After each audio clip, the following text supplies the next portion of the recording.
Halo ketua-ketua, jumpa lagi di channel YouTube-nya South Sinaga. Nah, zona degradasi Premier League musim 2022-2023 ini semakin menarik gitu ya.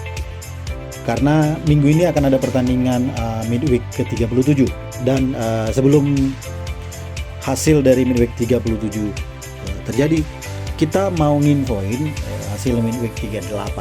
Kita tahu zona degradasi ini semakin seru gitu ya, semakin menarik karena di hasil pertandingan midweek 36 ini ada beberapa klub yang masih belum bisa keluar dari zona degradasi. Di antaranya di peringkat 16 ada Nottingham Forest gitu ya, dengan baru mengumpulkan 34 poin hasil dari 8 menang seri 10 kali dan kalah 18 kali.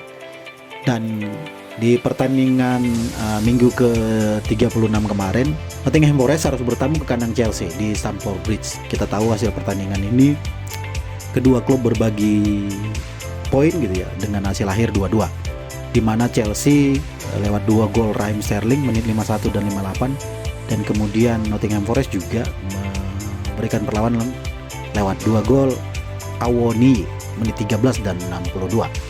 Dan ini tentu semakin mempersulit gitu ya upaya Nottingham Forest untuk bertahan di Liga Premier musim ini, karena Chelsea juga pada pertandingan ini memberikan perlawanan menarik. Namun Nottingham menunjukkan dia harus bekerja lebih keras lagi, karena di sisa 2 pertandingan lagi Nottingham Forest akan menjamu Arsenal di minggu ke-37 dan juga akan bertandang di laga terakhir, bertandang ke kandang Crystal Palace. Nah, ini 2 pertandingan terakhir yang harus diselesaikan dengan baik oleh Nottingham Forest. Nah, berikutnya di peringkat 17 ada Everton dengan baru mengumpulkan 32 poin hasil dari 7 kali kemenangan, 11 kali seri dan 18 kali kalah. Kita tahu di pertandingan ke-38 kemarin Everton menjamu Manchester City di Goodison Park. Kita tahu pada pertandingan ini Everton harus kalah dengan skor 3-0 lewat 2 gol Ilkay Gundogan menit 37 dan 51, dan juga lewat Erling Haaland menit ke-39 gitu ya. Nah, ini semakin mempersulit upaya Everton untuk tetap bertahan, karena dia berada persis di satu garis di bawah zona degradasi gitu ya. Dan apalagi kalah dengan Manchester City ini semakin memperburuk peluang mereka. Karena kita tahu di minggu ke-37 dan minggu ke-38, 2 pertandingan sisanya Everton akan tandang ke kandang Wolverhampton, dan juga minggu ke-38 akan bermain di kandang sendiri menjamu Bournemouth. Nah, 2 pertandingan ini harus dimaksimalkan oleh Everton agar tetap bisa bertahan di Liga Premier musim berikutnya. Di peringkat 18 ada Leeds United. Leeds United baru mengumpulkan 31 poin dari hasil 7 kali menang, 10 kali seri, 19 kali kekalahan. Nah, kita tahu di minggu ke-36 kemarin Leeds United menjamu Newcastle di Elland Road. Kita tahu hasil akhir pertandingan ini 2-2, sehingga kedua klub harus berbagi poin gitu ya. Di mana Leeds United 2 gol Leeds United diserangkan oleh Ayling menit 7 dan Christensen menit 79. Sementara 2 gol Newcastle United diciptakan oleh Wilson lewat 2 kali penalti menit 31 dan 69.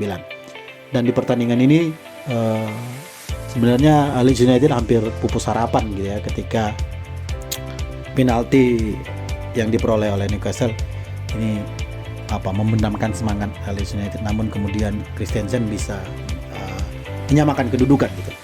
Dan di sisa 2 pertandingan Leeds United harus bekerja ekstra keras gitu ya, karena akan tandang ke kandang West Ham United di minggu ke-37 dan akan menjamu Tottenham Hotspur di kandang di minggu ke-39 ya. Semoga 2 pertandingan sisa Leeds United bisa dieksekusi dengan baik, dan juga harus berharap tim-tim yang sedang berjuang dari zona degradasi juga kalah gitu ya. Nah, ini paling menyakitkan sebenarnya. Di peringkat 19 masih bercokol Leicester City gitu ya. Baru mengumpulkan 30 poin dari hasil 8 kali kemenangan, 6 kali seri dan 22 kali kalah. Nah, di pertandingan minggu ke-36 kemarin Leicester menjamu Liverpool di King Power Stadium, dan kita tahu skor akhir Leicester harus mengakui keunggulan Liverpool dengan 3 gol.